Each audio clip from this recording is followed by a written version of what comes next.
আসসালামু আলাইকুম রহমতুল্লাহি ওয়া বারাকাতুহু। সম্মানিত দর্শক, রাজনৈতিক অঙ্গনে বিএনপি এবং জামাতের বন্ধুত্ব দীর্ঘদিনের। জামাত যখন নতুন করে রাজনীতি শুরু করলো শহীদ প্রেসিডেন্ট জিয়াউর রহমানের জমানায় এবং বঙ্গবন্ধুর নির্মম হত্যাকাণ্ডের পর যখন একটি জামাতের জন্য অনুকূল পরিবেশে, ঠিক সেই সময়টিতে জামাত একেবারে তার খোলস ছেড়ে মনে হলো যে একটা নতুন জন্ম তারা পেয়েছে। এটা কি পুনর্জন্মও বলা যাবে না, একেবারে অ্যাবসলিউটলিও নিউবর্ন। ওইরকম একটা যাকে বলা হয় অভিব্যক্তি নিয়ে, শক্তি নিয়ে, দাপট নিয়ে ৭৫-এর ১৫ই আগস্টের পর সারা বাংলাদেশে জামাতের অভ্যুদয় হয়েছিল। এবং এখন আওয়ামী লীগের যে অবস্থা, তার চেয়ে ৭৫-এর ১৫ই আগস্টের পর আওয়ামী লীগের অবস্থা ১০০ গুণ করুণ ছিল। এখন শেখ হাসিনা নিরাপদে ভারতে আছেন, শেখ রেহানা নিরাপদে ইংল্যান্ডে আছেন, আওয়ামী লীগের বড় বড় যারা মন্ত্রী রয়েছেন, যাদের হাতে আওয়ামী লীগের টাকা, ক্ষমতা, প্রভাব, প্রতিপত্তি, তারা প্রায় সবাই নিরাপদে দেশের বাইরে গেছেন এবং দেশের বাইরে আছেন এবং তাদের জায়গা, সম্পত্তি এগুলো অনেক চমৎকারভাবে বিক্রি হচ্ছে, বাট্টা হচ্ছে, তারপর এগুলো বিনিময় হচ্ছে, ভোগ হচ্ছে, দখল হচ্ছে, ইত্যাদি অনেক কিছু। তো কাজেই আওয়ামী লীগ এখন সেই ৭৫-এর পর্যায়ে নেই, অনেক অনেক ভালো গুণ অবস্থায় আছে। আবার অন্যদিকে বাকশাল প্রতিষ্ঠিত হওয়ার পর পুরো বাংলাতে যে রাজনৈতিক শূন্যতা ছিল, সেই শূন্যতার কারণে মিলিটারি অর্থাৎ সামরিক বাহিনী সেখানে যে পরিবেশ পরিস্থিতি নিয়ন্ত্রণে রাখতে পেরেছিল, সেনাবাহিনী যত দ্রুত সবকিছু নিয়ন্ত্রণ করতে পেরেছিল, এটি এখন সম্ভব না। এর কারণ হলো এখন অনেক নেতা, অনেক রাজনৈতিক দল এবং এখন সবকিছুই টিকটকের মাধ্যমে সারা দুনিয়াতে ছড়িয়ে যাচ্ছে। ফেসবুক, ইউটিউব এগুলো এখন এতটা শক্তিশালী যে সেনাবাহিনীর বন্দুক, বোমা, কামানের চাইতেও দেখা গেল ফেসবুকে যদি একটা ভয়েস অথবা একটা ছবি, স্টিল ছবি ছড়িয়ে পড়ে, এটা কামান দিয়ে, বন্দুক দিয়ে সামাল দেওয়া যাচ্ছে না। তো এরকম একটা জটিল পরিস্থিতিতে হঠাৎ করে যেটা হলো, তাদের যে দীর্ঘদিনের যে বন্ধু, জামাতের বন্ধু বিএনপি, বিএনপির বন্ধু জামাত, তাদের মধ্যে ঝগড়াঝাটি শুরু হয়ে গেছে। এবং শুরুটা করেছে জামাত। জামাত এই পট পরিবর্তনের পরে হঠাৎ করে মনে হলো যে তারা অবতার রূপে আবির্ভূত হয়েছে। মনে হয় ঠিক আমরা যে জিনিসগুলো নিয়ে কল্পনা করি, স্বপ্ন দেখি যে বিশাল একটা ইসলামী বিপ্লব হয়ে গেছে, তারপরে দাজ্জাল এসে গেছে, দাজ্জালকে বধ করার জন্য ইমাম মাহাদি এসে গেছে, ইয়াজুজ এবং মাজুস এসে গেছে তাদেরকে পরাজিত করার জন্য, যাকে বলা হয় যে সকল ঘটনা আমরা কোরআনে হাদিসে পড়ি, ওই রকম জামাতের যে আবির্ভাব শেখ হাসিনার পলায়নের পরে, জামাত সমর্থিত যারা লোকজন, তাদের ধারণা হলো যে এই বাংলাদেশে ওইরকম একটা পরিবেশ পরিস্থিতির জন্যই মূলত এই জামাতের সৃষ্টি হয়েছে এবং জামাতই এই আন্দোলন এবং এই আন্দোলনের সুফল এবং এই আন্দোলনকে ফলপ্রসূ করার জন্য একমাত্র যোগ্য দল এবং আল্লাহ তাদেরকে এই সুযোগটি করে দিয়েছেন। তারাই বিপ্লবের হোতা, তারাই বিপ্লবের পিতা এবং তারা শুধুমাত্র বাংলাদেশে তাদের এই কর্মকাণ্ডে সীমাবদ্ধ রাখবেন না। তারা তাদের ইমানি জোশ, তাদের ক্ষমতা, তাদের কোরআনের আইন, তাদের নারায়ের তাকবীর, এই জিনিসগুলো এতটা শক্তিশালী ভাবে তারা এই বিষয়গুলো পরিচালনা করবেন যে তাদের সেই দাপটে বাংলা কাব্যে, পশ্চিম বাংলা কাব্যে, বিহার এবং উড়িষ্যা কাব্যে এবং দিল্লি হয়ে, তারপরে পাকিস্তান হয়ে, আফগানিস্তান হয়ে এটি সোজা বাইতুল মুকদ্দাসে চলে যাবে। তারা হবেন এ যুগের মর্দে মুজাহিদ। তো এটা হলো যে জামাতের দীর্ঘদিন ধরে জামাত এবং শিবিরে যারা সাধারণ নেতাকর্মী, যারা এত কিছু বুঝেন না, হুজুরেরা আরবিতে ওয়াজ করেন, কোরআনের আয়াত বলেন, তারা শুধু উত্তর দেন যে ঠিক ঠিক ঠিক। তারপরে জামাতে কোনো নেতা বক্তব্য দেন, তারা শুধু তালি বাজান আর মাথা নাড়িয়ে বলেন ঠিক ঠিক ঠিক। তো এই যে যারা ঠিক ঠিক ঠিক পার্টি, এই পার্টির যারা লোকজন, তারা এইভাবেই সবকিছু চিন্তা ভাবনা করে আসছে এখনো পর্যন্ত। আর এর দায় দায়িত্বটা জামাতের যারা শীর্ষ নেতা রয়েছেন তাদের উপর পড়েছে। এর কারণ হলো তারা রাজনীতিতে প্রাজ্ঞ, তারা বোঝেন যে তারা কতটুকু জাম করতে পারবেন।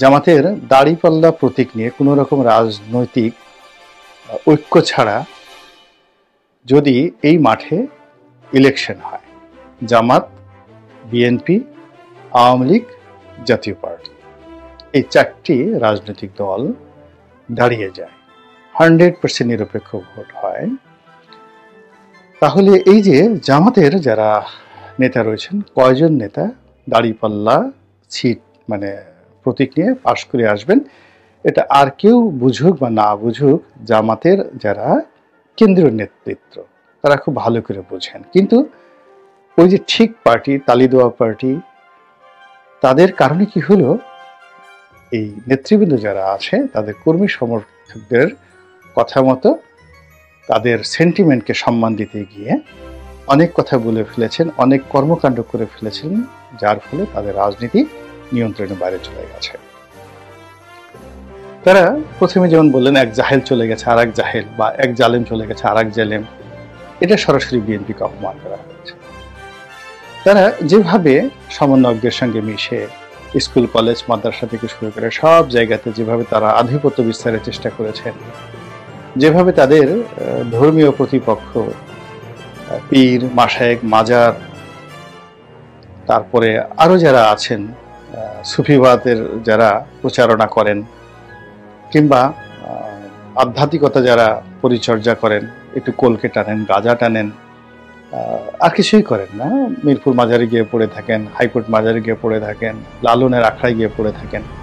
তো এদের বিরুদ্ধে ওই যে জামাতের ঠিক ঠিক পার্টি, যেহেতু তারা এখন সেই ইসলামী বিপ্লব হয়ে গেছে, তারা সর্বশক্তি নিয়োগ করে এমন কর্মকাণ্ড করেছে যে উইদিন 1 মান্থ পুরো জামাতের নেতৃত্বকে শুধু বাংলাদেশে নয়, ভারতে, পাকিস্তানে, আমেরিকাতে, ইউরোপে, এমনকি মধ্যপ্রাচ্যে একটা উগ্র সংগঠন হিসেবে আলটিমেটলি 12টা বাজিয়ে দিয়েছে, পরিচিতি করে দিয়েছে। এই গেল একটা। দ্বিতীয়ত হলো যে জামাত সবসময় বিএনপির বি টিম। বিএনপি মনে করে যে জামাতকে তারাই বাঁচিয়ে রেখেছে, তারাই জামাতকে পয়দা করেছে, অন্তত পক্ষে দ্বিতীয়বার বঙ্গবন্ধুর হত্যাকাণ্ডের পরে জামাতকে তারা টিকিয়ে রেখেছে, জামাতকে তারা মন্ত্রী বানিয়েছে। বিএনপি না থাকলে জামাতের কোনো অস্তিত্ব থাকতো না এবং আগামীতেও নেই। এটা বিএনপির একেবারে ছাত্রদলের একটা সাধারণ নেতাকর্মী মনে করে। আওয়ামী লীগ যেমন মনে করে, বা ছাত্রলীগ যেমন ভাবে মনে করতো যে জামাতকে পিটানো এটা তাদের একটা অধিকার, একটা দুটো জামাত ধরো, সকাল বিকাল নাস্তা করো, এটা তাদের একটা জাস্ট পরোটা ভাজি খাওয়ার মতো একটা ঘটনা, এটা তারা মনে করত। জামাত এই দেশে বসবাস করার কোনো অধিকার নেই, এটা তারা মনে প্রাণে বিশ্বাস করত। এরকম একইভাবে আবার ভারত যেমন মনে করে আওয়ামী লীগ তাদের সেবা দাস, যারা যা বলবে আওয়ামী লীগ তাই করবে, এর বাইরে কোনো কিছু করার নাই। তো এই যে একটা সাইকোলজিক্যাল অবস্থা যাচ্ছে ভারতের মধ্যে, আওয়ামী লীগের মধ্যে, আওয়ামী লীগের মধ্যে জামাতের মধ্যে, জামাতের মধ্যে বিএনপির মধ্যে, বিএনপির মধ্যে জামাতের মধ্যে, এই পুরো প্রক্রিয়াটি এই আগস্ট জুলাই বিপ্লবের পরে জামাতের যারা সাধারণ ঠিক ঠিক পার্টি তারা উল্টে দিয়েছে। উল্টে দেওয়ার পরে কি হলো, বিএনপি এবং জামাতের মধ্যে মারাত্মক দ্বন্দ্ব, সংঘাত শুরু হয়ে গেছে। এখনো পর্যন্ত বাগযুদ্ধ চলছে এবং খুব দ্রুত, খুব বেশি দিন নয়, জানুয়ারি মাসে আপনি দেখতে পারবেন যে এদের যে ভাতৃপ্রতিম সংগঠনগুলো ইতিমধ্যে যে টুকটাক মারামারি করেছে, কাটাকাটি করেছে, এটি রক্তক্ষয়ী একটা সংঘর্ষের দিকে মোড় দেবে। এবং আপনারা দেখবেন যে বৃষ্টি হওয়ার আগে যেভাবে মেঘ গড়গড় করে, বজ্রপাত হওয়ার আগে যেভাবে বিদ্যুৎ চমকায়, এখন বাকযুদ্ধ চলছে এবং খুবই নিকৃষ্ট বাকযুদ্ধ। যেমন জামাতের লোকদেরকে কেন্দ্র করে বিএনপি নেতারা বলছেন যে ওরা রাজাকার, ওরা ৭১-এ এই কাজ করেছে, এই মুক্তিযুদ্ধে জিয়াউর রহমান এই ভূমিকা রেখেছেন। ওদের এত বড় সাহস যে স্বাধীন বাংলাদেশ ১৯৭১ সনে যে মহান মুক্তিযুদ্ধ হয়েছে, যে মুক্তিযুদ্ধের ঘোষণা দিয়েছেন শহীদ প্রেসিডেন্ট জিয়াউর রহমান, এবং যেটা তাদের pride and prestige, they are the founder of Bangladesh. Awami League এবং তাদের মধ্যে বীরত্ব এখানেই। আওয়ামী লীগ মনে করে যে তারা ৭১-এ মুক্তিযুদ্ধ নেতৃত্ব দিয়েছে, আর বিএনপি মনে করে যে আওয়ামী লীগ রাজনৈতিক নেতৃত্ব দিয়েছে, কিন্তু মিলিটারি যে লিডারশিপ এটি শহীদ প্রেসিডেন্ট জিয়াউর রহমানের নেতৃত্ব হয়েছে এবং তিনি ঘোষণা দিয়েছেন। তো জামাত এবং তার যারা সহযোগী এই মুহূর্তে যা কিছু করছে, পুরো ৭১-এর ইতিহাসটাকে রিসেট করার চেষ্টা করছে, যেটি বিএনপির ভীষণ রকম ইগোতে লেগেছে। এই জন্য তারা ওই জামাতকে যে সকল গালি বিএনপির পরিবর্তে আওয়ামী লীগ দিত, এরা রক্কাটা পার্টি, এরা খুর পার্টি। খুর পার্টি তো আপনি বুঝতে পারেন যে সবসময় বগলে একটা খুর নিয়ে ঘুরে। এদেরকে আপনি নাপিত বলতে পারেন, এদেরকে ওই অনেক গাল কাটা কামাল, ঠোঁট কাটা জামাল। তো এরকম কিছু লোক আছে সাধারণত গ্রামের টাউট, তারা ওই পকেটে খুর নিয়ে ঘুরে প্রতিপক্ষকে ভয় দেখানোর জন্য। এবং এখন ওইরকম আগের সেই খুর নেই, এখন আবার অনেকে ব্লেড নিয়ে ঘুরে। এখন বিএনপির লোক জামাতের লোকদেরকে এখন সেই খুর পার্টি বলছে এবং ব্লেড পার্টি বলছে, এবং প্রকাশ্যে মিডিয়ার সামনে, যেন তেন নয়। তাহলে চিন্তা করুন, জামাত যাদেরকে বলতেছে জিন্দা ওলি, তাজা ওলি, অর্থাৎ ডক্টর শফিকুর রহমান এবং অন্যান্য যারা, তারা জিন্দা ওলি। ওলি আল্লাহরা আমরা ছোটকালে জানি যে তারা ফু দিলে আগুন ধরে যায়, আকাশে উঠতে পারে, তারা যা বলে কুন ফাইয়ে কুন। এবং আল্লাহ নিজে যেখানে ঘোষণা দিয়েছেন যে যারা আল্লাহর ওলি হন, যারা আল্লাহর বন্ধু হন, তাদের জবান আল্লাহর জবান হয়ে যায়, তাদের হাত পা আল্লাহর হাত পা হয়ে যায়, তারা যা বলেন আল্লাহ সেটাই বাস্তবায়ন করেন। তো জামাতের যারা বড় বড় মানুষ, তারা ডক্টর মোহাম্মদ শফিককে বলতেছেন যে উনি হলেন তাজা ওলি, জিন্দা ওলি।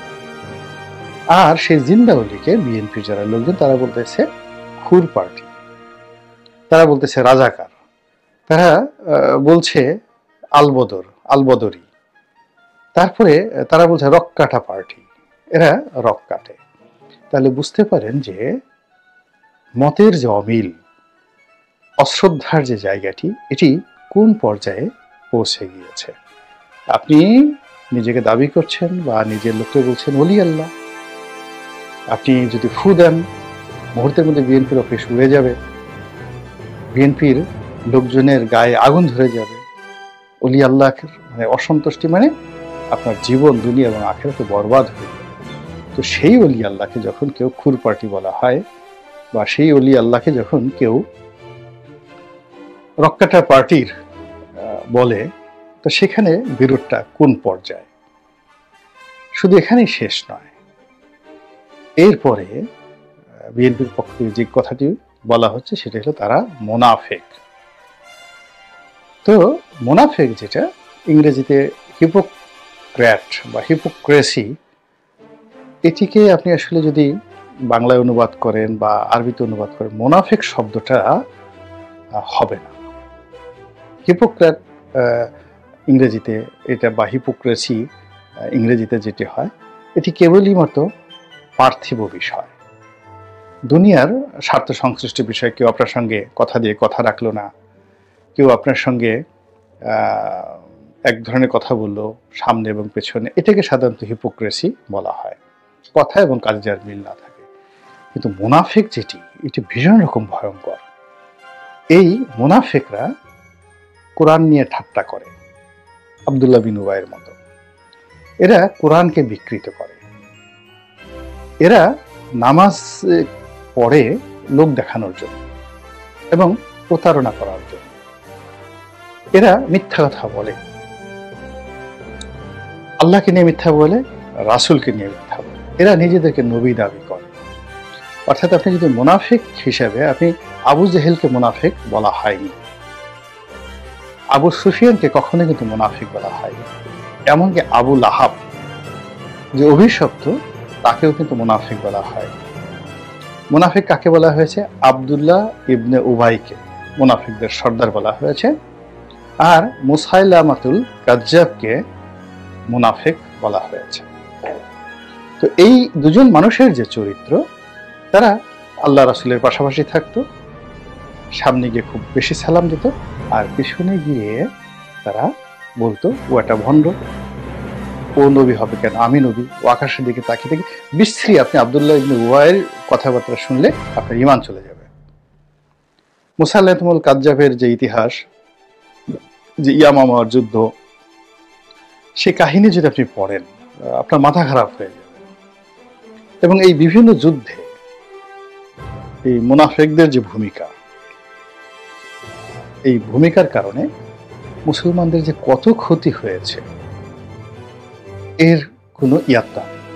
তো কাজেই আপনি যদি কাউকে খুব বাজে শব্দ বাস্টার্ড বলেন, আর অনেক কিছু বলেন, এরকম 1 কোটি গালাগালির চাইতেও যখন কোনো মুসলমানকে মুনাফিক বলা হয় সেটা আরো বেশি গুরুত্বপূর্ণ।